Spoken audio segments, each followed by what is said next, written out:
Break के बाद आपका स्वागत है। और भारतीय बाजारों की चाल बेहतर नजर आएगी आपको। हालांकि ध्यान रखें, कल एक मार्केट हॉलिडे दशहरा के चलते भारतीय बाजारों में 1/3% के आसपास के उछाल के साथ कामकाज। अक्रॉस द बोर्ड बाइंग है, तो mid cap, small caps, universe, market breadth आप देखेंगे सब हेल्दी इस समय तो एटलीस्ट नजर आ रहा है। लेकिन आपकी स्क्रीन पर इंडिया बुल्स रियल एस्टेट के रिजल्ट आते हुए एक्सपेक्टेड था कि मुनाफे में जंप आएगा। 37 करोड़ से बढ़कर हम एक्सपेक्ट कर रहे थे 68 करोड़ रुपीज साल दर साल मुनाफा बढ़कर पहुंचेगा। 75 करोड़ रुपए का ये नंबर आता हो तो एटलीस्ट मुनाफे के फ्रंट पे तो उम्मीद से खरा या फिर इनफैक्ट कहना चाहिए उम्मीद से थोड़ा सा बेहतर ये परफॉर्मेंस देखने को मिल रहा है। बाकी कुल आय में 605 करोड़ रुपए ये उम्मीद से काफी कमजोर है।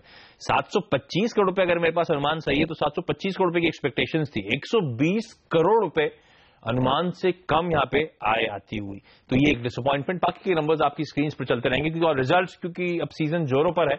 एक इंटरेस्टिंग कंपनी ने कल अपने तिमाही रिजल्ट्स घोषित करे थे और बेहतरीन नंबर्स थे ये। बजाज फिनसर्व की मैं बात कर रहा हूं क्योंकि आपको नंबर्स से रन थ्रू करा दूं। आय में 35% का उछाल था। हालांकि ये कंपनी कंसिस्टेंटली इस तरह का परफॉर्मेंस डिलीवर करती है। मुनाफे में ऑलमोस्ट 40% के आसपास की बढ़त थी। और इस कंपनी के managing director mister Sanjeev Bajaj साहब हमारे साथ जुड़ रहे हैं अब बोर्ड रूम के लिए। बजाज साहब बहुत धन्यवाद सिंधी सेवास के लिए वक्त निकालने के लिए सुबह सुबह। ये जो नंबर्स देख रहा था ऑप्टिकली तो यस स्ट्रॉन्ग परफॉर्मेंस आपने एक बार फिर से दी है, टॉप लाइन बॉटम लाइन दोनों के फ्रंट पे। लेकिन आपकी कंपनी के 3 लाइंस ऑफ बिजनेस है अगर मैं सही हूं, उसमें मैं देख रहा था फाइनेंसिंग कारोबार में तो अच्छा मोमेंटम है, उसने अच्छी डिलीवरी दी है। इंश्योरेंस कारोबार में हल्का सा दबाव नजर आ रहा है, कोई स्पेसिफिक रीजन या फिर मेरा आकलन गलत है? आप सेगमेंटल परफॉर्मेंस को कैसे देख रहे हैं? जी गुड मॉर्निंग। आपकी ऑब्जर्वेशन जो है ये सही है। बजाज फाइनेंस की परफॉर्मेंस तो स्ट्रांग रही है। जनरल इंश्योरेंस में अगर आप देखें in the last few quarters तो करीब 12 से 15% की ग्रोथ होती है।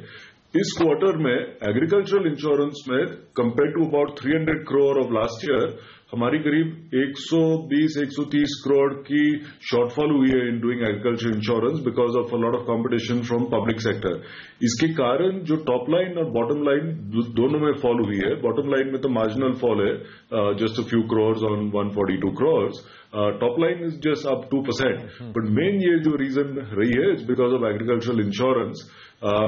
We think it is still an aberration and अभी खरीफ की जो इंश्योरेंस आएगी agricultural we'll see how to go over there. But we are always very balanced in how we grow because we focus not only on the top line but on the bottom line as well. अच्छा, life insurance, हाँ life insurance में अगर आप देखें, go ahead नहीं बजाज साहब, क्योंकि अभी एग्री पे फोकस करूं जो आपने बात करी जनरल इंश्योरेंस में दबाव था, तो आपकी बातचीत से लग रहा है ये शायद एक वन ऑफ था, आगे आने वाले क्वार्टर्स में हालात वापस इंप्रूव हो जाएंगे जनरल इंश्योरेंस स्पेस के, या फिर ये थोड़ा सा और ब्रॉडर इंपैक्ट हो सकता है? लगातार 2 साल से मॉनसून कमजोर था तो एग्री इंश्योरेंस कारोबार पर भी आगे चलते हुए दबाव शायद आना लाजमी है।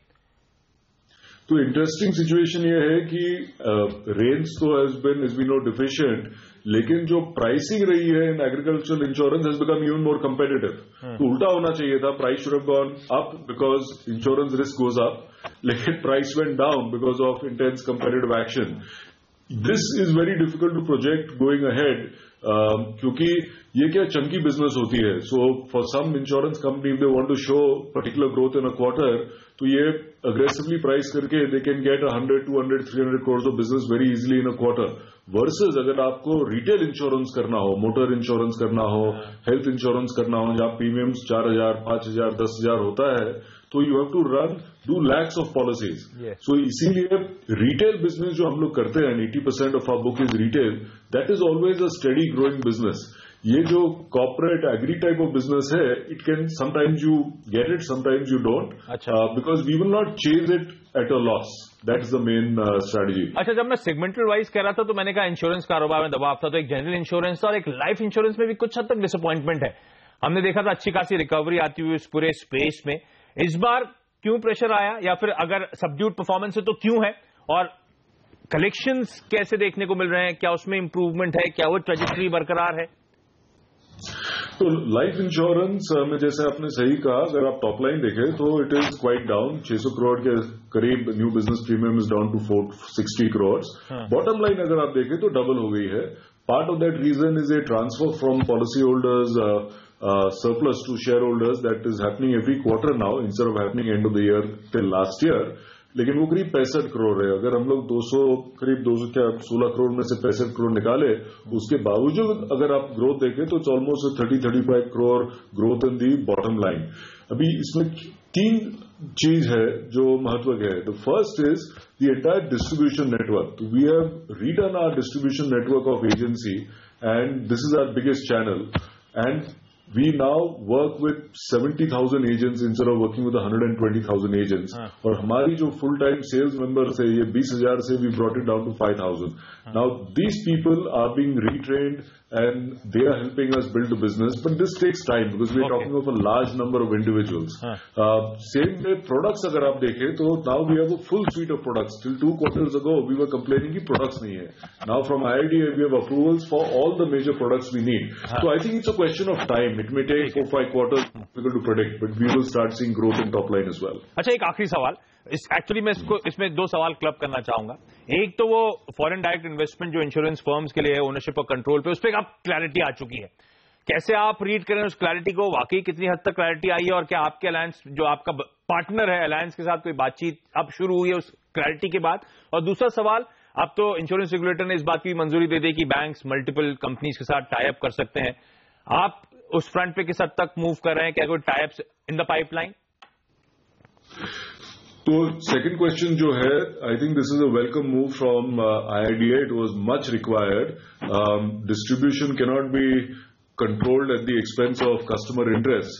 So I think this is opening it up is definitely a positive for customers. आपने स्टैंडर्ड चार्ट के साथ टाइप कर रखा है. इसके अलावा भी कोई टाइप्स हैं या फिर करने की योजना है? नहीं, तो करने की योजना जरूर है. स्टैंडर्ड चार्टर्ड के साथ थी, बट उनकी फिर लास्ट ईयर से ग्लोबल टाई अप हो गई है with somebody else. So that's why we lost out even though we had a 10-year tie up with them. But we will look at new tie ups clearly over there. और जो आपकी first question है, this is very important. I think IRDA की तरफ से जो clarification आई है is exactly align to what the act says, but it is important because they are the regulator. तो foreign partners were looking at such clarification very clearly. I think there is no room for any confusion and doubt over there. It should help foreign partners take a decision. हमारी भी alliance के साथ who have been a very solid partner with us, discussion तो चालू रहती ही है.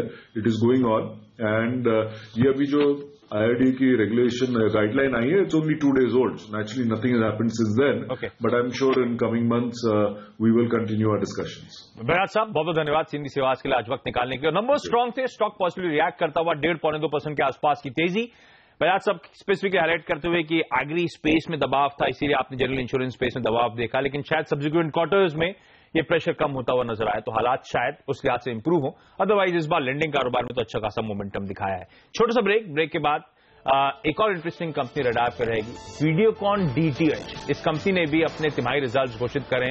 इस company का टॉप मैनेजमेंट से बातचीत करेंगे और साथ ही हमारे एक्सपर्ट भी जुड़ेंगे जो आपके सवालों के आज जवाब देंगे.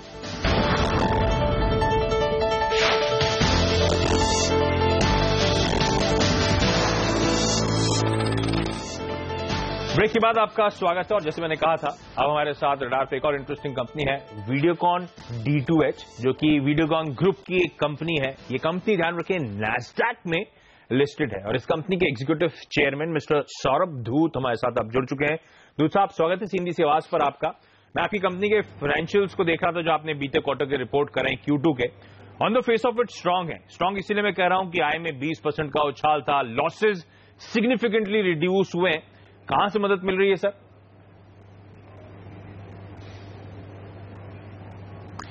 देखिए, बिजनेस बढ़ रहा है, नंबर ऑफ सब्सक्राइबर बेस बढ़ रहा है,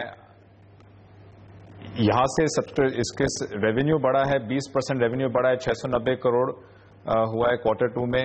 पिछले क्वार्टर के कंपैरिजन ये 20% का ग्रोथ है. और EBITDA जो है, जैसे बिजनेस बढ़ता है DTH में वैसे स्केल इंप्रूव होता है और मार्जिन्स बढ़ते हैं. मार्जिन्स बढ़ने के कारण आप देखिए EBITDA का जो ग्रोथ है वो 32% के ऊपर हुआ है. 190 करोड़ के ऊपर EBITDA आया है Q2 का. इनफैक्ट EBITDA मार्जिन्स में देख रहा था 250 बेसिस पॉइंट्स का इंप्रूवमेंट आया है. अच्छा, फिर बड़ा सवाल, ये जो आपने Q2 में परफॉर्मेंस डिलीवर करी थी, किस हद तक ये परफॉर्मेंस सस्टेनेबल है और ये जो अभी भी लॉसेज इनकर करती है वीडियोकॉन DTH, कब तक कंसिस्टेंटली एक प्रॉफिटेबल एंटिटी बन पाएगी?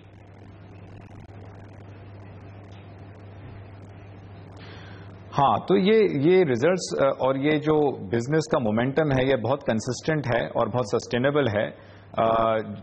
DTH या PTV सेक्टर जो होता है वो बहुत विजिबल रहता है, क्योंकि आज DTH के पास आप देखिए नेट सब्सक्राइबर बेस हमारा आज 11 मिलियन है, 1.1 करोड़ कस्टमर के घरों में डीटीएच लगा है। तो ये आपको और मार्केट में ऑर्गेनिक ग्रोथ और अपॉर्चुनिटी बहुत है। हमें लगता है अगले 4-5 साल में हमारा सब्सक्राइबर बेस डबल होएगा।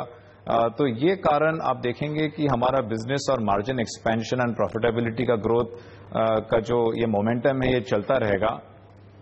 तो वो जो आपने इस साल के लिए 25 से 30% आपका दूसरा सवाल क्या था? मैं दूसरा सवाल ही अब क्लब कर रहा हूं पूरी तरह से। 25 से 30% आपने बीटा ग्रोथ का इस साल का गाइडेंस दिया था, क्या अभी भी उस पर स्टिक करेंगे या फिर गाइडेंस इंप्रूव करने की बात करेंगे इस Q2 के परफॉर्मेंस के बाद? हाँ, तो Q3 और Q4 का जो है हमारा गाइडेंस, वो हम गाइड कर रहे हैं कि ये Q1 और Q2 से भी ज्यादा बेहतर रहेगा। अच्छा, 40 to 45% ग्रोथ रहेगा। जो Q1 Q2 में आप देखिए 30% के ऊपर का ग्रोथ है, Q3 Q4 में हम समझते हैं कि हमें 40 to 45% का ग्रोथ मिलेगा। पूरे साल का आप देखेंगे EBITDA लास्ट ईयर के कंपैरिजन में 35 to 40% का ग्रोथ रहेगा और ये मोमेंटम बढ़ता रहेगा। आपका एक और सवाल था कि ये अप्रैल में हमने नैस्डैक पे जो है, हम इंडिया की आज 10-15 साल बाद पहली कंपनी है और इंडिया की सबसे पहली मीडिया कंपनी है जिन्होंने आईपीओ किया, 1800 करोड़ का इक्विटी मोबिलाइज किया। हमने वो हमारा नेट डेट जो है बहुत कम किया है, पर और आपने इस कारण हमारा आपने क्योंकि डेट की बात बढ़ने से और फाइनेंस कॉस्ट कम होने से। दूसरा आपने डेट की बात करी, इनफैक्ट वो अभी भी मेरे लिए कंसर्न है। 2,500 करोड़ रुपए के आसपास की डेट है, ब्याज पर खर्च अभी भी 70-80 करोड़ रुपए के आसपास प्रति क्वार्टर आता है, जो आपके पूरा ऑलमोस्ट प्रॉफिटेबिलिटी को ईट अप कर रहा है, इसीलिए शायद आप लॉसेस क्लॉक कर रहे हैं। तो डेट के रिडक्शन के यहां से भी कोई प्लान्स? और आपने तमाम दिक्कतें हाईलाइट कर दी, जिसके चलते आप नैस्डैक जाके लिस्ट हुए थे। अब क्या इंडिया लिस्टिंग की योजनाएं पूरी तरह से स्क्रैप कर दी गई हैं?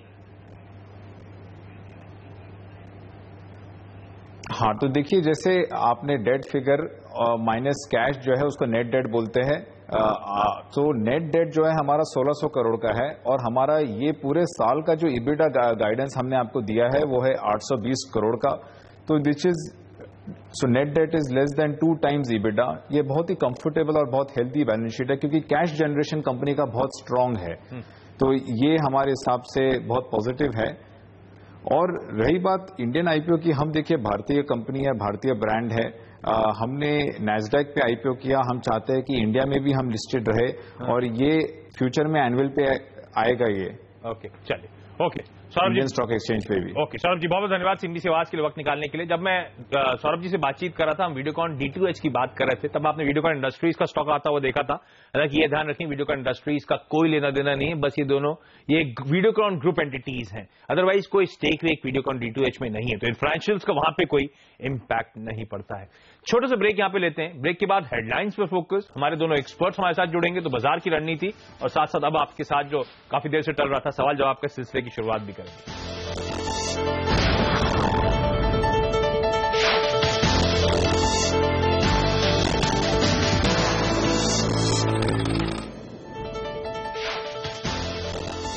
बाजार में बढ़त के साथ कारोबार, सेंसेक्स निफ्टी 0.25% से ज्यादा ऊपर, मिड कैप शेयरों में 0.5% की तेजी, आईटी, मेटल और एनर्जी शेयर ऊपर।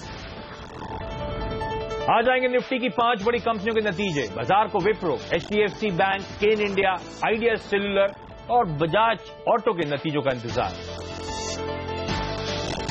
गन्ना किसानों की मदद के लिए आगे आई केंद्र सरकार, 55 रुपए प्रति टन का भाव मुमकिन, चीनी शेयरों में तेजी। पेरेंट कंपनी सुजुकी को भारी रॉयल्टी पेमेंट को लेकर मारुति पर उठे सवाल, एडवाइजरी फर्म IIAS के मुताबिक पिछले 15 साल में 6 गुना बढ़ी रॉयल्टी। कंपनी ने कहा शेयरधारकों को इस मसले से कोई दिक्कत नहीं। खुदरा बाजार में 200 रुपए किलो बिक रही है अरहर की दाल, कई राज्यों में छापेमारी से जमाखोरों में कोहराम, 5 राज्यों में करीब 6000 टन स्टॉक जब्त, स्टॉक लिमिट पर इंपोर्टर्स हुए लामबंद।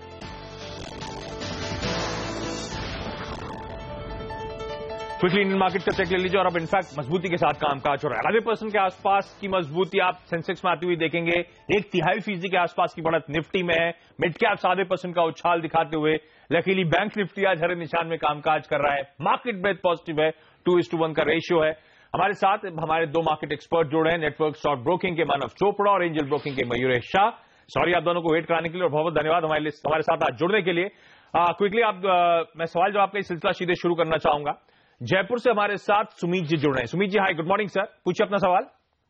सर एक्चुअली मैंने अपोलो टायर के 100 शेयर लिए 193 में। ओके सर वो ट्रेडिंग पर्पज के लिए तो सर क्या करना चाहिए अभी? 193 में लिए हुए हैं ट्रेडिंग के लिहाज से। मानव क्या करना चाहिए अपोलो टायर्स? देखिए, for short term trading perspective I think ये स्टॉक का ट्रेंड अभी भी इंटैक्ट है। अगर आप देखेंगे भी तो स्टॉक लास्ट कई दिनों से series of higher tops higher bottoms बना रहा है। जस्ट बिकॉज उन्होंने ट्रेडिंग के लिए लिया तो मैं इन्हें डेफिनेटली सजेस्ट करूंगा लोअर साइड में एक बार 187 का स्टॉप लॉस लगा के मेंटेन करके होल्ड कर सकते हैं। अपसाइड एक बार 205 क्रॉस करेगा तो स्टॉक में एक अच्छा मोमेंटम आएगा जिससे 215 के टारगेट्स बनते हैं। ओके अब दिल्ली से हमारे साथ संगीता जी जोड़ी हैं। संगीता जी हाय मैम, गुड मॉर्निंग, पूछिए अपना सवाल। सर मेरे पास पीएफसी की 500 शेयर हैं 265 पर और एसबीआई के हैं 90 शेयर। तो अब मुझे कहाँ तक स्टॉप लॉस रखना चाहिए कि भाई कुछ प्रॉफिट आ जाए? पीएफसी का तो आपने बताया 265, एसबीआई किस भाव पे मैम? 90 रुपए पर सर 100 शेयर है। 90 रुपए पे एचडीआईएल, ओह मैं एसबीआई समझ गया था। एचडीआईएल 90 रुपए पे 100 शेयर हैं। इन दोनों में आप ट्रेडिंग के लिहाज से घुसी थी मैडम या पोर्टफोलियो में रखना चाहते हैं? ट्रेडिंग के लिहाज से लिए थे मगर काफी नीचे एकदम मार्केट क्रैश हुई थी ना तो चले गए थे। तो अभी भी सोच रहे थोड़ा सा स्टॉप लॉस लगा के। तो एचडीआईएल तो वैसे भी मैडम बहुत वॉलेटाइल स्टॉक है, बड़ी अस्थिरता होती है, तो स्टॉप लॉस जरूर लगाया करें जब आप इस काउंटर में ट्रेड करें खासतौर पे। मानव ये सवाल भी आप ही के लिए है, बताएं क्या करें ये? देखिए, पीएफसी ऑलरेडी लास्ट एक महीने में हमने काफ़ी अच्छा राइज देख चुके हैं from its lows of 200 and stock already 25-30% ऊपर है एंड इनके कॉस्ट प्राइस से अभी भी स्टॉक नीचे है। तो मैं इन्हें यही सजेस्ट कर दूंगा कि definitely trading without stop loss नहीं करना चाहिए ऐसी मार्केट्स में। एट द करंट लेवल्स इन्हें 238 का स्टॉप लॉस मैं रेकमेंड करूंगा जो लास्ट 2-3 दिन का लो बना है जहाँ पे वॉल्यूम्स भी हुए हैं। यहाँ से मेरे हिसाब से स्टॉक में maximum upside is close to 255 and मेरे हिसाब से वहाँ पे आएगा। At least she should look to exit at higher levels and because stock कहीं ना कहीं अपसाइड में मोमेंटम लूज कर रहा है। मुझे नहीं लगता इनके कॉस्ट प्राइस के आसपास आएगा।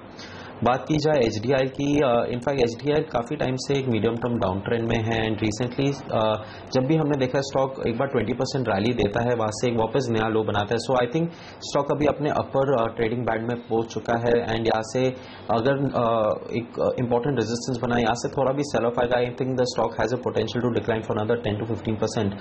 सो मेरा मानना है कि दोनों स्टॉक में इन्हें एग्जिट करना चाहिए eight the current levels. Okay इस बीच आपकी स्क्रीन पर एक खबर आ रही थी, रिलायंस कैपिटल जो गोल्डमैन सैक्स का ऑनशोर एसेट मैनेजमेंट कारोबार है उसे एक ऑल कैश डील में खरीदने जा रही है।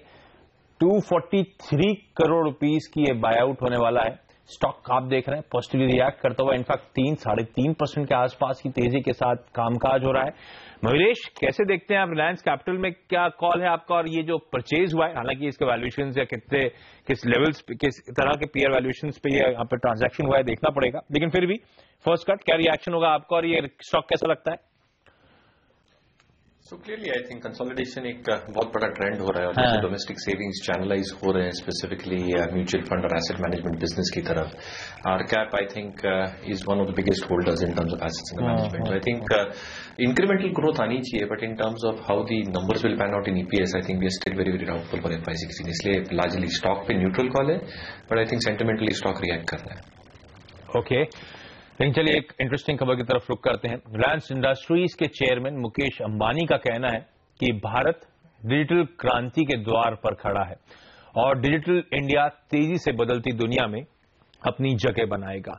देश में टेलीकॉम क्रांति के जनक सैम पित्रोदा की किताब ड्रीमिंग बिग के लॉन्च पर मुकेश अंबानी ने कहा कि मोबाइल यूजर्स की संख्या जल्द 100 करोड़ हो जाएगी और आने वाले दिनों में भारत एक स्मार्टेस्ट सोसाइटी के रूप में उभरेगा। Today, India stands on the verge of a digital revolution, and I think that we will build a digital India that will rightly find its place in a fast-changing digital world. Very soon, we will cross the 1 billion mobile subscriber mark, and the National Optical Fiber Network will connect all our villages, and we will be in the coming years not only a networked society, but we will be one of the smartest societies.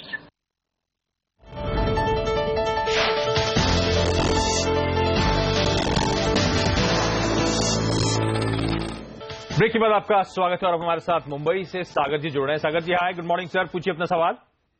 Sir मेरे पास Marksans pharma के 800 share है जो मैंने 59 rupees पे लिए थे, and granules India के 400 share है वो 120 पे लिए थे मैंने।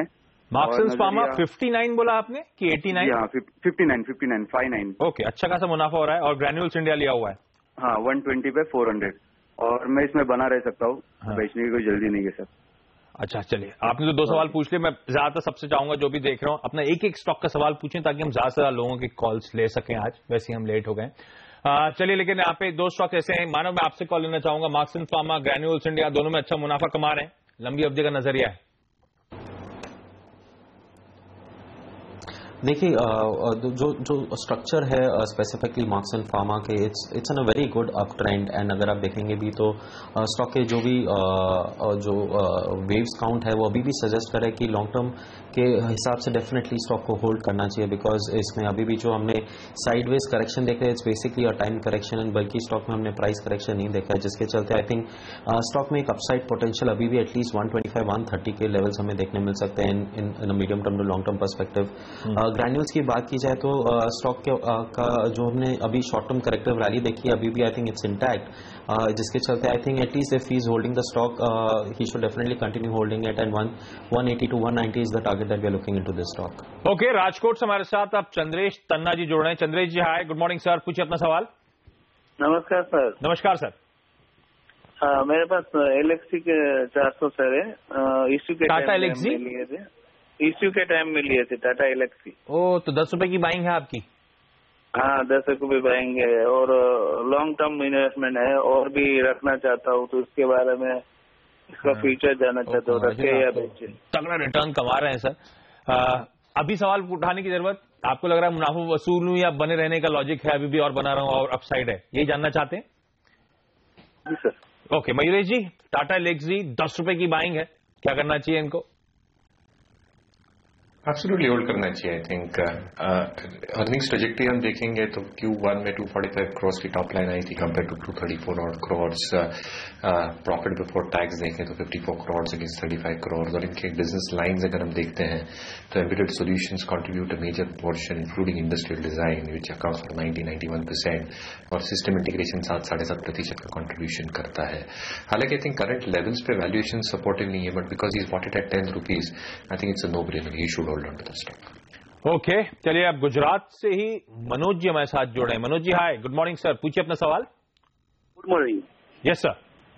हाँ, अभी मैंने टाटा ये टिमकेन इंडिया का 150 शेयर है मेरे पास। 150 शेयर है, ओके। हाँ, और पहले आईपीओ में 10 रुपये में 100 शेयर लगे थे, और अभी 50 बोनस में मिले हैं। तो अभी मेरे पास 150 शेयर है, तो मैं क्या करूं? अभी इसको बेच दूं कि रख दूं? अभी भाव क्या है अभी मेरे को पता नहीं है थोड़ा।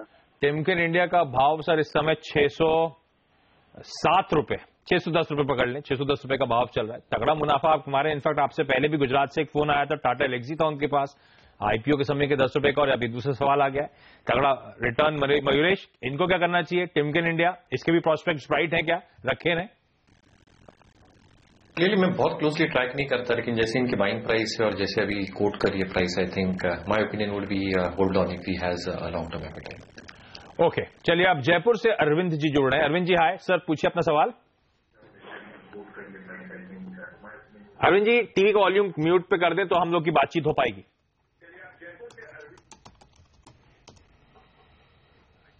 चलिए रखे हैं सर। अरविंद जी, आवाज आ रही है? हाँ जी सर। हाँ पूछे सर। एक तो चेन्नई पेट्रोल ले रखा है सर। किस भाव पे सर? सर 220 पे लिया है। 500 शेयर 220 के लिए हुए हैं। ट्रेडिंग के लिए आपसे लिया था क्या सर? हाल के मोमेंटम लिया था सर। हाँ, मानव क्या करना चाहिए? 14-15 रुपए पर शेयर तो कमाई हो चुकी है, रखे रहे। मैंने सुना नहीं, कौन सा शेयर के बारे में? चेन्नई पेट्रो।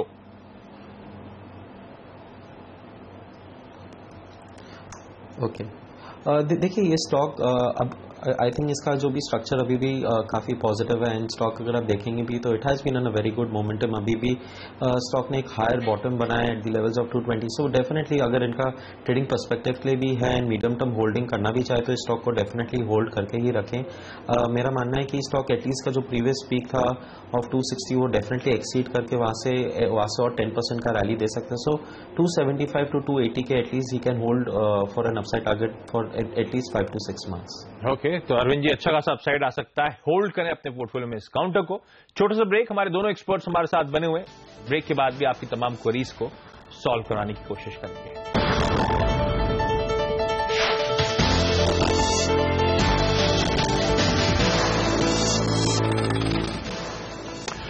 ब्रेक के बाद आपका स्वागत है भारतीय बाजारों में मजबूती के साथ कामकाज। अब हमारे साथ अहमदाबाद से हेमंत पटेल जी जुड़ रहे हैं। हेमंत जी हाय, गुड मॉर्निंग सर, पूछिए अपना सवाल। गुड मॉर्निंग सर, आप कैसे हैं? बिल्कुल ठीक सर, आपके क्या हाल चाल?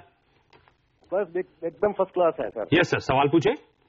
क्यूमिंस इंडिया में होल्ड कर रहा हूँ 1970 से। 1970 से? अच्छा हाँ जी, और 4,500 रुपये में लिए थे, 100 का शेयर था उस टाइम। हाँ। अभी तो स्प्लिट और बोनस सब मिला के आज 57,960 है मेरे पास। ओ बाप रे, ओके। अभी मैं असमझ में हूँ कि क्या करूँ मैं। ज्यादा पैसा हो गया इसलिए कंफ्यूज है क्या? हाँ जी सर, रखे रहे ओके, चलिए रहे कि कुछ स्विच करे, क्या करें? मयूरेश, क्या करना चाहिए इनको? तगड़ा मुनाफा हो रहा है, लंबी अवधि के एक और ये निवेशक है। कमिंस इंडिया के प्रोस्पेक्ट्स कितने ब्राइट हैं, क्या पोर्टफोलियो में रखने लायक है? So clearly, Ashish, I think again के दो बिजनेस लाइंस थे, HHP और LHP। I think HHP is facing some issues क्योंकि जैसे माइनिंग और केपेक्स एक्टिविटी रिड्यूस हुई है कमोडिटी कॉस्ट की वजह से, वहां पे थोड़ा एक हिट आएगा। LHP exports have done exceedingly well, तो इनफैक्ट बैलेंस शीट आप देखें FY15 के तो 830 करोड़ था compare to 380 odd crores। Export component थोड़ा सा नीचे आ सकता है because of the factors that I mentioned for HHP। और जैसे CPCB के नॉर्म्स आए हैं pre commissioning buying, I think a lot activity has taken place, लेकिन इंपोर्ट कंपोनेंट भी काफी तगड़ा है, 30 to 40% of what it basically import. So I think margins पे थोड़ा शॉर्ट टू मीडियम टर्म में प्रेशर रह सकता है। हालांकि आई थिंक कंपनी के फंडामेंटल्स रिमेन एक्सट्रीमली स्ट्रांग, तो मुझे लगता है अगर इनका 2 साल का नजरिया है तो होल्ड करना चाहिए। If it doesn't have that much amount of time horizon, I think is made sufficient amount of money, तो थोड़ा पार्शियल बुकिंग करके he can probably look at other stocks. So I think among the other stocks that we probably like in the infrastructure space is something like an L&T, जहां पे हमें लगता है एक structural shift हो रही है। एग्जीक्यूशन इश्यूज अभी भी बरकरार है सिस्टम के लिए, but order book is quite nice, 2,30,000 odd crores। अगर हम नॉन कोर एसेट्स की देखें तो I think they are planning to sell that off. L&T Infotech will also be a big trigger। मुझे लगता है I think if it doesn't have that time horizon, partial profit booking and a little bit of shifting into L&T can. वैसे interesting है, 3 ऐसे callers आए जिन्होंने लंबी अवधि का निवेश करा था और गजब के रिटर्न्स कमाते हुए, तो वो एकदम फैक्ट है। अच्छा पेरेंटेज वाली कंपनी या अच्छा बिजनेस मॉडल, अच्छे फंडामेंटल्स वाली कंपनी आप खरीदें सही भाव पे, लंबी अवधि तक पेशेंटली वेट करें, देखिए किस तरह के फिनोमिनल रिटर्न्स आप इन स्टॉक से कमा सकते हैं। एग्जाम्पल्स आज ही हमारे सामने 3 आ चुके हैं ऑलरेडी। हरियाणा से अब हमारे साथ सुमन मुक्ता जी जुड़ रही हैं। सुमन जी हाय, गुड मॉर्निंग मैम, पूछिए अपना सवाल। सर हाँ जी सर, मेरा बिनानी इंडस्ट्रीज पे सवाल है सर। हाँ जी सर, मैंने 700 शेयर्स ले रखे हैं 81.35 के अकॉर्डिंग। हाल फिलहाल की खरीद है मैम? हाँ जी सर। हाल फिलहाल में खरीदारी करी थी? हाँ जी सर। ओके, तो ट्रेडिंग के माइंडसेट है या फिर लंबी अवधि के लिए रखा है आपने सुमन जी? लॉन्ग टाइम के लिए सर, लॉन्ग टाइम के लिए मैं होल्ड कर सकती हूँ 1 year के लिए, तो मुझे क्या करना चाहिए सर? मयूरेश, आपके रडार पे है ये कंपनी क्या? Unfortunately, Ashish ji नहीं है, लेकिन I can give a couple of suggestions if the investor does want to look at that. मुझे लगता है I think cement pack is something that we are very optimistic about अगले 2 साल के नजरिए से। Utilization levels are low, but हमें लगता है I think once the infrastructure and housing activity picks over the next few quarters, realizations और volume growth दोनों एक रिको होनी चाहिए। तो I think JK Cement from the mid cap cement is something we are liking। हमारे हिसाब से I think top line growth should be in excess of 19.5% over the next 2 years। EBITDA growth should be anywhere between 34.5%। Volume growth की बात करूं तो I think it should be on a blended basis, क्योंकि grey और white cement दोनों बनाते हैं around 14.5-15%। तो मुझे लगता है EV to turn off around $89 काफी रीजनेबली प्राइस्ड है। तो अगर इन्वेस्टर का 1 से 1.5 साल का नजरिया हो तो investor can make good returns on JK Cement। और वैसे अपने रिसेंट हाइस से अच्छा खासा करेक्शन बिनानी इंडस्ट्रीज ने दिखाया है, थोड़ा सा पेशेंस रखें तो शायद अच्छे रिटर्न्स कमाए जा सकते हैं। रायगढ़ से करीमन गिरी जी जुड़ रहे हैं हमारे साथ। करीमन जी हाय, पूछिए अपना सवाल। मेरा सर 155 के भाव से 266। शेयर है जिंदल स्टील का। ओके, ट्रेडिंग के लिहाज से लिया था, लंबी अवधि के लिहाज से लिया था? सर लिया था, 1-2 साल तक एक 2 साल तक छोड़ सकते हैं सर। छोड़ने लायक है कि नहीं, ये बड़ा सवाल है। मयूरेश, क्या करना चाहिए? एक तो अच्छे खासे लॉसेस क्लॉक कर रहे हैं, आधा कैपिटल वाइप आउट हो चुका है, क्या ये वाकई रखना चाहिए 1-2 साल तक? Again really I think commodity cycle कब टर्न होगा आशीष जी, पता नहीं। एवरीबडी इज अज्यूमिंग कि अगले 2 से 3 क्वार्टर में you should see some amount of respite coming through, क्योंकि जितने प्रोडक्शन यूनिट्स बंद हुए हैं लोकल और डोमेस्टिक और इंटरनेशनल स्केल पे भी, I think production costs have gone up meaningfully. Replacement cost of a lot of these plants are at a very low level. तो ये सजेस्ट करता है कि कमोडिटी साइकिल शायद बॉटम पे, but we are not really sure whether this is the bottom और not. Valuations काफी attractive हो गए हैं काफी प्लेयर्स के लिए, but is this the time to probably buy और even hold on to these stocks for the next 1.5-2 years? I think commodity cycle turn के ऊपर बहुत कुछ निर्भर करेगा। तो मेरे हिसाब से आई थिंक अगले 1 से 2 साल के हिसाब से private banks is something that we continue to prefer. जैसे मैं बता रहा था, I think even from the infrastructure space I think there are a few stocks that one can look at. So Axis Bank, Yes Bank, L&T जैसे स्टॉक्स अगर हम लेते हैं तो सिक्लिकल अपटर्न में I think these players will benefit the most. Okay, चलिए clear cut राय आती हुई, छोटा सा ब्रेक के बाद हेडलाइंस एक बार फिर से और हमारे एक्सपर्ट से बातचीत कंटिन्यू करेंगे।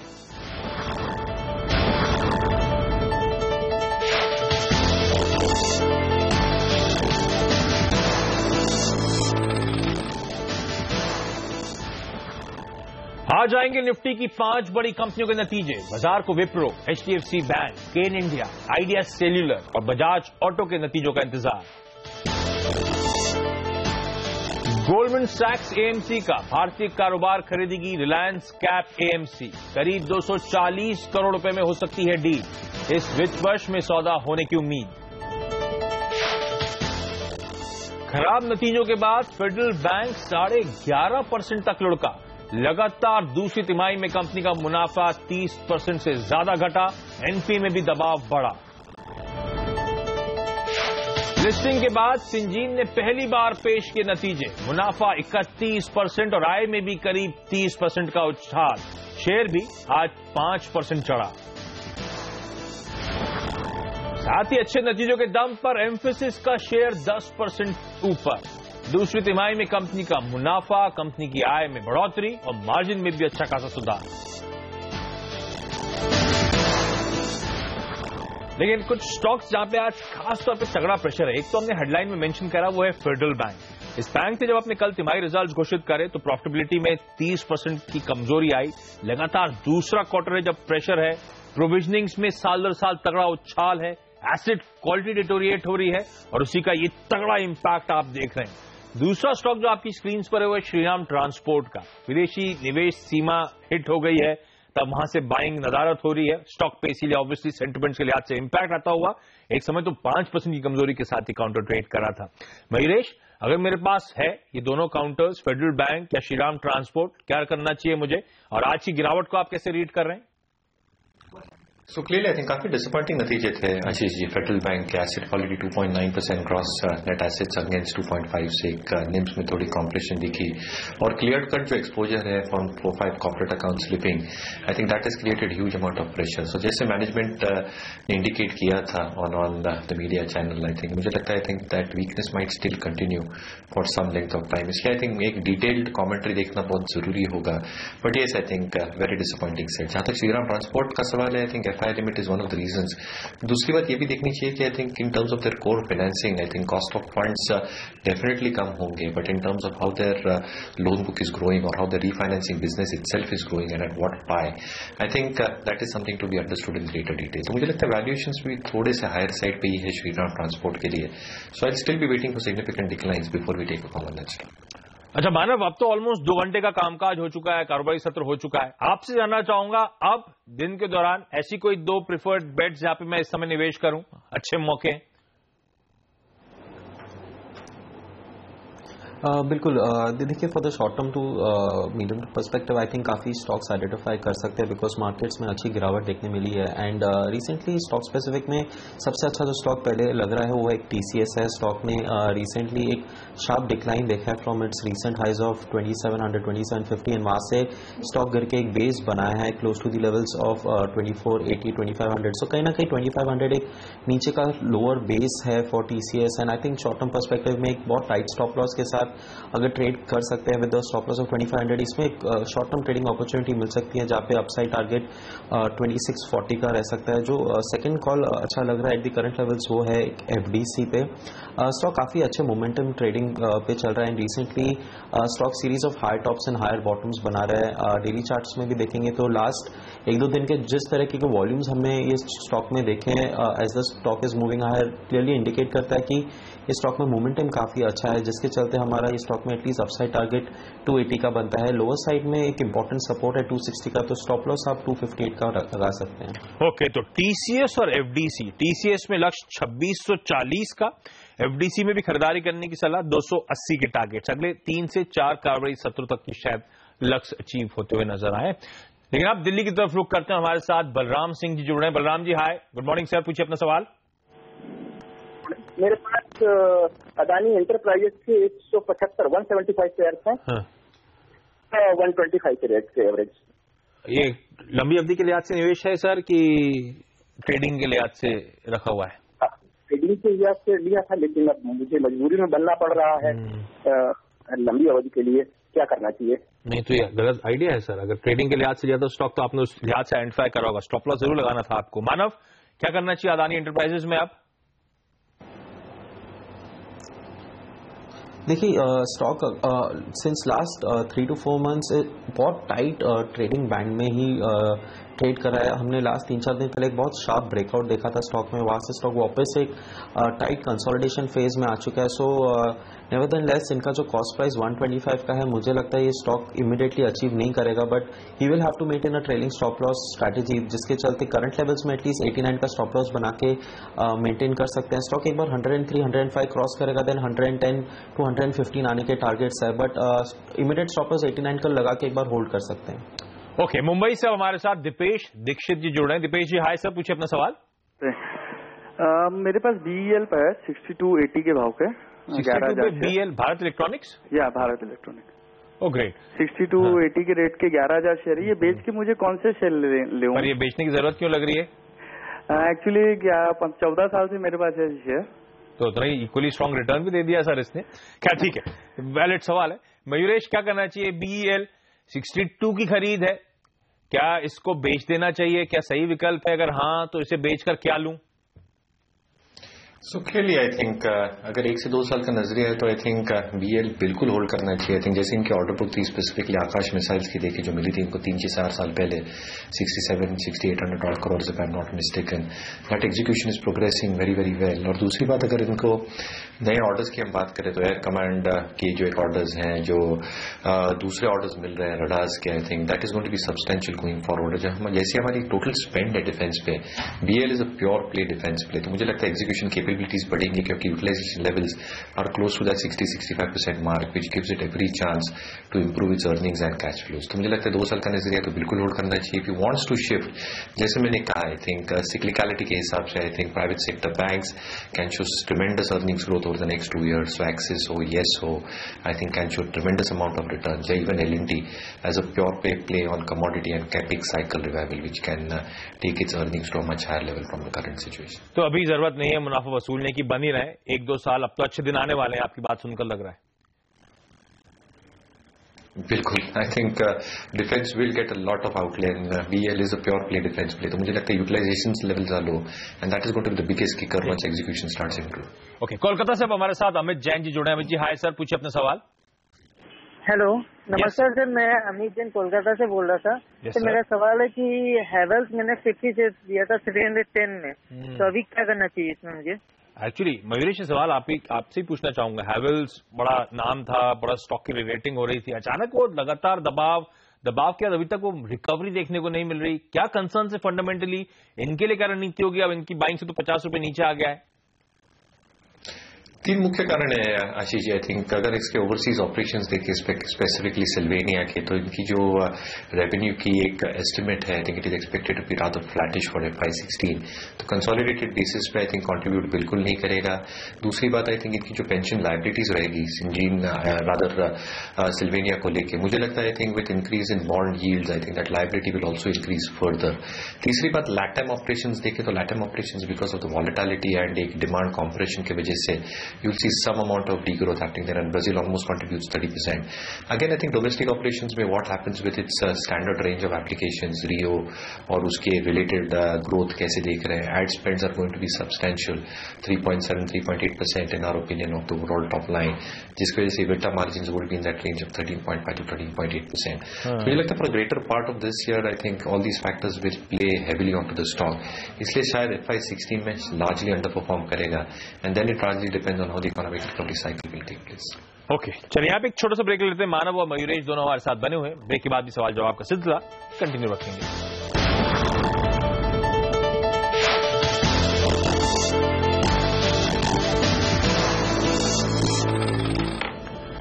चलिए वक्त है ITL का और सीधे चलते हैं नीरज के पास.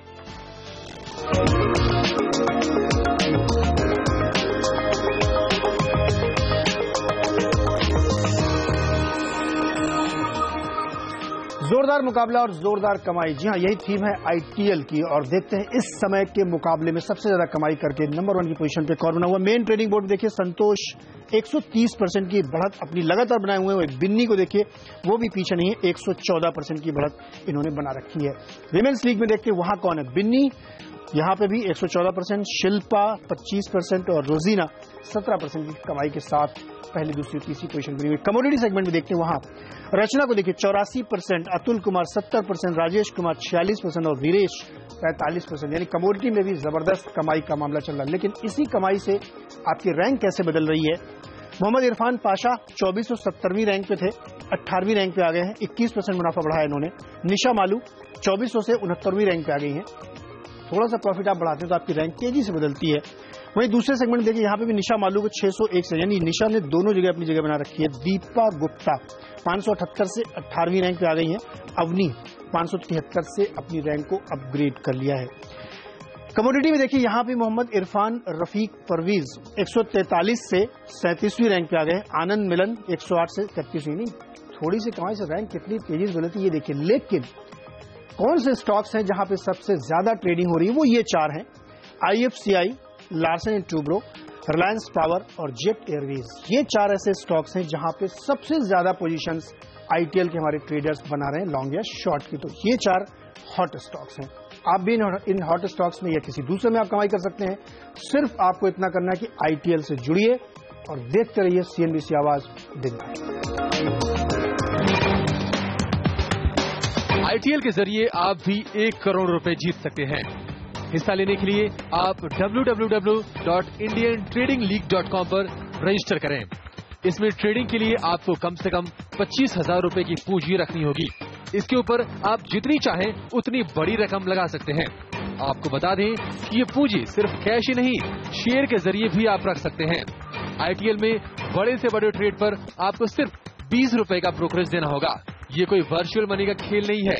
यहाँ असली पैसे से हो रही है कमाई, मार्केट के इन खतरों के खिलाड़ियों की तरह. ओके, चलिए, लेकिन आपकी स्क्रीन पर इंडियाबुल्स हाउसिंग फाइनेंस के नंबर्स आते हुए इसके एस्टिमेट्स नहीं थे. मेरे पास एक ही रिपोर्ट थी Bank of America Merrill Lynch की, और उनके प्रॉफिट फिगर के एस्टिमेट्स थे. 536 करोड़ रुपए उनका अनुमान था, 555 करोड़ रुपए पे मुनाफा आया है. तो प्रॉफिटेबिलिटी के फ्रंट पे उम्मीद से बेहतर है. 24% के आसपास साल दर साल जंप आता हुआ. हालांकि मैं देख रहा था अन्य आय के कंपोनेंट में ऑलमोस्ट 46% के आसपास का उछाल है. तो Bank of America Merrill Lynch के एस्टिमेट में अदर इनकम का कंपोनेंट किस हद तक फैक्टर्ड इन था ये नहीं पता मुझे. अदरवाइज जो मुनाफे में उछाल आ रहा है ज्यादातर लार्जली अदर इनकम ड्रिवन है. जहां तक कुल आय की बात है, 16% के आसपास महज वहां पे साल दर साल ग्रोथ है. 1705 से बढ़कर 1985 करोड़ रुपए पे आय पहुंची है. तो मिक्स बैक करना चाहिए. उम्मीद से बेहतर मुनाफे का नंबर है, पर उसमें शायद जो इंप्रूवमेंट आ रहा है ज्यादातर वो अन्य आय के चलते आपको नजर आएगा. इसलिए स्टॉक फ्लैटिश ट्रेड दिखाता हुआ 0.5% के आसपास की मजबूती है. लेकिन चलिए, हमारे साथ अब नवनीत अग्रवाल जी जुड़ रहे हैं. नवनीत जी, हाय सर, गुड मॉर्निंग. पूछिए अपना सवाल. मैंने सिंटेक्स इंडस्ट्रीज के 900 शेयर परचेज किए हैं 108 रुपए के भाव पर. हाँ.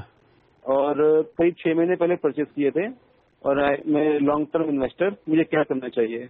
अच्छा महेश, कई सवाल आते हैं सिंटेक्स इंडस्ट्रीज को लेकर. अच्छे नतीजों के बावजूद स्टॉक में बहुत ज्यादा मोमेंटम नहीं लौट रहा है. हर ऊंचाई पे, हर हाइस पे या फिर हर उछाल पे कहीं ना कहीं वो तगड़ी सेलिंग का प्रेशर आ जाता है. चाहे वो FCCB कन्वर्जन जिनके हुए वो माल बेच देते हैं. क्या लग रहा है सिंटेक्स इंडस्ट्रीज के फंडामेंटल्स और जो तमाम निवेशक कंसर्न है रीसेंट प्राइस एक्शन को लेकर, उनके लिए क्या कॉल होगा? तो क्लियरली आई थिंक एक लंबा नजरिया रखना पड़ेगा आशीष जी, 2 से 3 साल का, क्योंकि एफसीसीबीज अभी भी थोड़े बहुत कन्वर्ट होने बाकी हैं। और जहां तक कोर बिजनेस की हम बात करें तो I think monolithics, domestic composites, international composites की बात करें तो I think they are growing in a very mixed sort of an environment. जहां तक इनकी टेक्सटाइल फोरी की बात हो रही है वहां पे I think there will be substantial amount of capex that is already gone in. जो ओपेक्स आएगा I think that will start giving into numbers from FY17। इसलिए अगर आपके पास पेशेंस हो तो I think you should ride this tough times that the company is going through, और 2 से 3 साल में मेरे हिसाब से I think better numbers will start getting reported by the company. Okay Mayuresh, हमने कई सारे स्टॉक्स पे आपसे बातचीत करी सर, कोई डिस्क्लोजर्स? आशीष जी, जो भी स्टॉक्स की हमने चर्चा की, मेरी पर्सनल होल्डिंग है नहीं, लेकिन इट इज पॉसिबल दैट हमने ये सारे स्टॉक्स हमारे क्लाइंट्स से डिस्कस किए हों। क्लाइंट्स में be having holdings in this position and we may hold this positions in our PMS accounts as well. हमेशा की तरह हमारे साथ जुड़ने के लिए सर आपका बहुत बहुत धन्यवाद। और यहाँ पे एक छोटा सा ब्रेक लेंगे, शेयरों पर फटाफट सलाह मानव चोपड़ा के साथ लेकर आएंगे स्टॉक्स फटाफट में इस छोटे से ब्रेक के बाद।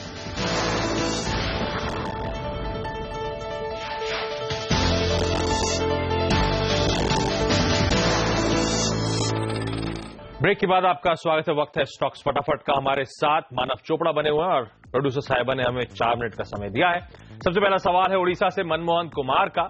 इनके पास हैं ONGC के 100 शेयर 300 के भाव पे। मानव क्या करें? देखिए स्टॉक ने एक अच्छा सा शॉर्ट टर्म रिवर्सल फॉर्मेशन दिया है। सो करंट लेवल्स में कहीं ना कहीं लगता है स्टॉक में एक नियर टर्म में एटलीस्ट 280-300 के टारगेट्स आ सकते हैं, जिसके चलते इन्हें होल्ड की सलाह दी जाएगी। दिल्ली से नीतीश कुमार जी का सवाल है IDFC 500 शेयर 127-128 की खरीद। जो ओवरऑल फॉर्मेशन रहा है स्टॉक का कहीं ना कहीं अच्छा है एंड न्यू टर्म पर्सपेक्टिव में लगता है कि स्टॉक एक बार होल्ड करेगा। सो आई थिंक अपसाइड पोटेंशियल है, so at least for the new term it's a hold. Karnal से सुरेंद्र कुमार जी का सवाल है SBI 170 शेयर 255 की खरीद। Stock definitely medium term perspective में काफी अच्छी गिरावट देख चुके हैं। यहाँ से ज्यादा और डाउनसाइड नहीं दिख रहा है, बट अपसाइड स्टॉक में काफी अच्छा पोटेंशियल बन सकता है एटलीस्ट नेक्स्ट 1 और 2 months, so it's a hold. Santosh ji का सवाल दिल्ली से कोल इंडिया के 2 लॉट 342 पे लिए हुए हैं। कोल इंडिया कहीं ना कहीं डेली चार्ट्स में एक अच्छा bullish head and shoulder formation बना रहा है एंड बेस एक बार शॉर्ट टर्म पर्सपेक्टिव में बन चुका है। शॉर्ट टर्म एवरेजेस के ऊपर भी ट्रेड करा stock, so it's a hold. At least आज से अपसाइड 10 to 15% देखने मिल सकता है। गुड़गांव से अनिल कुमार ओरिएंट बेल 1000 शेयर 137 की खरीद। ओरिएंट बेल में भी अगर आप देखेंगे तो स्टॉक एक अच्छा series of higher tops and higher bottoms बना रहा है एंड स्टॉक अभी भी जो स्ट्रक्चर है उसका अभी भी पॉजिटिव है, ऑसिलेटर्स पॉजिटिव मोड में, सो इट्स अ होल्ड। दिल्ली से शेखर का सवाल IVRCL 400 शेयर 15 की खरीद। IVRCL काफी टाइम से अंडर परफॉर्म हो रहा है मार्केट्स में एंड अगर आप देखेंगे तो stock series of lower tops lower bottoms बना रहा है एंड स्टॉक कहीं ना कहीं जब भी एक शॉर्ट टर्म रिकवरी देखता है तो it is not able to sustain, so it's a sell on rise. Nagpur से तेजस कुलकर्णी फोर्स मोटर्स 150 शेयर 1490 की खरीद। देखिए लॉन्ग टर्म स्टॉक का जो अप ट्रेंड है वो अभी भी इंटैक्ट है। ये जो शॉर्ट टर्म डिक्लाइन हमने देखे मिल गया, so I think this will be just be temporary in nature. So lower levels में चाहे तो बाय कर सकते हैं, but overall it's a hold. Bhopal से अभिषेक इंगरसोल ब्रांड 12 शेयर 928 की खरीद। जो भी अभी फॉर्मेशंस अभी स्टॉक में देखने मिले हैं एंड कहीं ना कहीं एक फॉर्मेशन जो भी वीकली चार्ट्स में बना है, सो एट द करंट लेवल्स लगता है स्टॉक सस्टेन करेगा, सो इट्स अ होल्ड। दिल्ली से पीके गुप्ता जी का सवाल एवरेडी 250 शेयर 280 की बाइंग। कौन सा स्टॉक बताया आपने? एवरेडी। ये स्टॉक में भी अगर आप देखेंगे तो कहीं ना कहीं इसका ट्रेंड अभी भी लॉन्ग टर्म इंटैक्ट है एंड स्टॉक में जो भी शॉर्ट टर्म करेक्शन हमें देखने को मिली है इसके पहले एक बार लगता है कि स्टॉक एक बार यहाँ से वापस रिज्यूम करेगा up trend, so it's a hold. Ahmedabad से गुरु प्रकाश जी का सवाल है MCX 70 शेयर 1065 की खरीद। डेफिनेटली MCX में भी जो भी स्ट्रैटेजी बन रही है एंड स्टॉक अभी भी अपने लॉन्ग टर्म एवरेजेस के ऊपर ट्रेड कर रहा है। Oscillators on the high time frame chart अभी भी जो जोन में है ट्रेड कर रहे हैं, यहाँ पे एटलीस्ट अपसाइड 10% देखने मिल सकते हैं in the short term, so it's a hold. Panipat से मिनी जी का सवाल, UPL 440 शेयर 500 की खरीद। UPL ने अभी जो हमने डिक्लाइन देखी है, ये स्टॉक में एटलीस्ट 15% का डिक्लाइन होने के बाद स्टॉक ने एक वीकली चार्ट में एक अच्छा सा फॉर्मेशन बनाया है, जिसके चलते स्टॉक एटलीस्ट अपना प्रीवियस पीक जो 510-520 का जरूर टेस्ट करने आएगा। So I think at the current levels ही should hold the stock. Okay, चलिए मानव, बहुत धन्यवाद CNBC आवाज के लिए वक्त निकालने के लिए। इस बीच आपकी स्क्रीन पर एक फ्लैश चलता हुआ CNBC आवाज की एक्सक्लूसिव खबर को मुहर लगती हुई, फैक्ट्री कर्मचारियों को कैबिनेट ने मंजूरी दे दी है बोनस देने की। हमारे साथ इस खबर पर जुड़ते हुए इनफैक्ट जो कैबिनेट मीट का आउटकम है उस पर बातचीत करने के लिए CNBC आवाज के ब्यूरो चीफ लक्ष्मण रॉय जुड़ रहे हैं। लक्ष्मण, क्या अपडेट्स हैं आपके पास, क्या खबर है? देखिए, अभी भी कैबिनेट की बैठक खत्म हुई, उस बैठक में महत्वपूर्ण फैसला लिया गया है। तो कह सकते हैं कि कर्मचारियों के लिए दिवाली का एक तोहफा के तौर पर फैसला लिया गया है कि जो भी कर्मचारी हैं, चाहे वो सरकारी क्षेत्र के हों या फिर निजी क्षेत्र के हों, अगर उनकी सैलरी जिसमें बेसिक प्लस HRA, अगर उनकी सैलरी बेसिक प्लस HRA 20,000 रुपए के पास है, तो उनको जो बोनस मिलेगा, बोनस की अधिकतम सीमा यहाँ पे 7,500 रुपए कर दी गई है, जो पहले 3,500 रुपए थी और 3,500 में अधिकतम सैलरी 10,000 रुपए तय की गई थी। तो अब अधिकतम सैलरी की सीमा भी दुगुनी कर दी गई है और बोनस भी दुगुना कर दिया गया है। हालांकि लेबर यूनियन चाह रहे थे कि इससे ज्यादा बोनस की मांग कर रहे थे, लेकिन उनकी मांग को पूरी तरह से नहीं माना गया है। लेकिन ये जरूर है कि बोनस की रकम को दुगुना करने का फैसला लिया गया है और बोनस एक्ट में इसके लिए संशोधन के प्रस्ताव को मंजूरी दी गई है। तो सरकारी प्लस निजी, मतलब हम लोग के अगर इस ब्रैकेट में पढ़ते हैं तो हमारे लिए भी ये फायदे वाली बात है। हाँ, अगर हम लोग इस ब्रैकेट में पढ़ते हैं तो हम लोग के लिए भी फायदे वाली बात है। चलिए लक्ष्मण, बहुत धन्यवाद। तो CNBC आवाज में जो आपको पहली जानकारी दी, तो इस खबर पे मुहर लगती हुई कैबिनेट ने मंजूरी दे दी है। फैक्ट्री कर्मचारियों का जो बोनस है 10,000 से बढ़ाकर 21,000 करने की यहाँ पे नोट आई है, ये मंजूरी आई है। और इस खबर को जैसे मैं हाईलाइट कर रहा हूं, हमने सबसे पहले आपको एक खबर बताई थी और अब फाइनली कैबिनेट का ये आउटकम, उस मीट का आउटकम आता हुआ। लेकिन सौदा आपका मैं आज के लिए इतना ही। वक्त तो चला एक छोटे से ब्रेक का। ब्रेक के बाद आपके लिए लेकर आएंगे कमोडिटी राउंड अप। नमस्कार।